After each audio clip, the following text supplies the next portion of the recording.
Good day mga ka-backyard. Kaduan nyo nga pala ako at meron kaming pupuntahan ngayon. Pupunta kami sa Rolling Hills located dito sa Ramon. Isa nga pala sa dinadayong lugar dito sa Ramon Isabela ay itong Rolling Hills mga ka-backyard.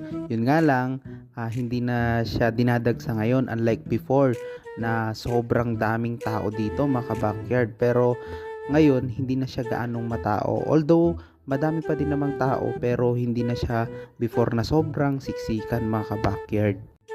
Naisipan pala naming mamasyal dito para sa break-in na din ng aming sasakyan na bago mga ka-backyard. Although malapit lang to, mga ilang barangay lang yung pagitan dun sa barangay namin. Mga 3 barangay lang, dito na sa Plana sa Ramon mga ka-backyard. Pumunta dito mga ka-backyard, dati hanggang sa Facebook lang namin nakikita itong lugar na to kasi nga sobrang sikat na ito dati, ang daming tao.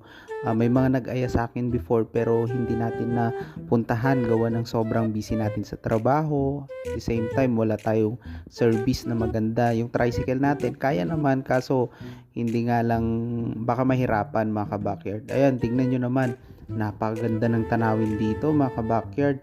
Yun pa lang sasakyan namin ay iniwan namin sa kabila. Medyo na naninibago kasi kami or natatakot baka hindi niya kayanin itong mga matatarik na daan, although tingin naman natin kayang-kaya niya.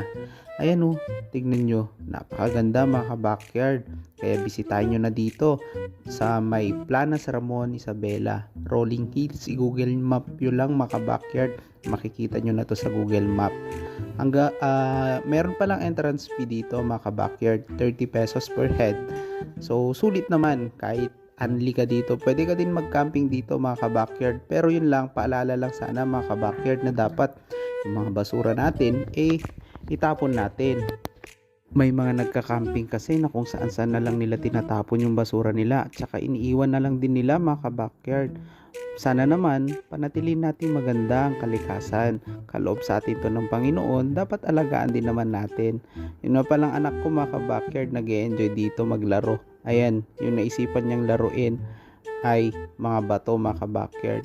Paiwan na tayo dito, tapos yung dalawa naman yung mag-ina ko makyat dun sa mas mataas pa mga ka-backyard. Ayan tingnan nyo naman to mga ka-backyard, sobrang ganda dito. Ayan tanaw na tanaw mo ang buong Ramon at Cordon Isabela mga ka-backyard.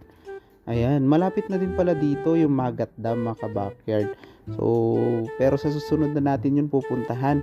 Siguro dito na lang muna tayo kasi nga napagod tayo sa paglalakad mga ka-backyard. Talagang matarik yung dadaanan dito. Pwede din naman siya ng motor, kayang-kaya siya ng motor.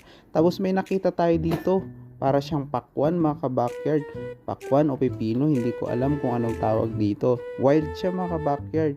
Ayan kung titignan nyo, parang pakwan talaga yung itsura. Pati yung dahon, saka yung bunga, mas maliit nga lang mga ka-backyard. Ayan, sinubukan natin buksan. Ayan, tignan nyo mga ka-backyard yung itsura nung laman niya. Tapos, sinubukan ko din naman tikman yan mga ka-backyard. Kaso yung lasa, hindi ko alam kung anong lasa nito. Maasim siya mga ka-backyard. Ayun tignan nyo, mabuto siya.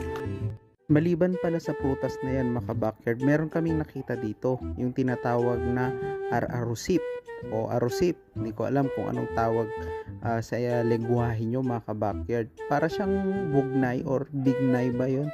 So mas maliit siya mga ka-backyard pero yung lasa niya pareho lang din naman sila ng bugnay. Yun nga lang mas maliit talaga siya. Ayan, ito naman yung kanyang puno mga ka-backyard. Mas malaki din yung puno niya compared sa puno ng bugnay. Hindi ko alam mga ka-backyard, siguro umabot din ng ganyan yung puno ng bugnay mga ka-backyard. Ayan ganyan yung kanyang dahon. Tapos yung kahoy niya ganyan naman mga ka-backyard. Tapos andun yung mga bunga, hindi nga lang natin makita kasi madilim na. Tapos after noon nung namin, ayan, mas madali na kasi at pababa na mga ka-backyard. Umuwi na kami kasi syempre napagod na kami at magdidilim na din naman mga ka-backyard. Yun lang naman yung gusto kong i-share sa inyo mga ka-backyard. Naway nag-enjoy kayo sa simple na video natin. Ayan, may pa-take home pa kaming RR safe mga ka-backyard. Yun lang, happy breeding mga ka-backyard.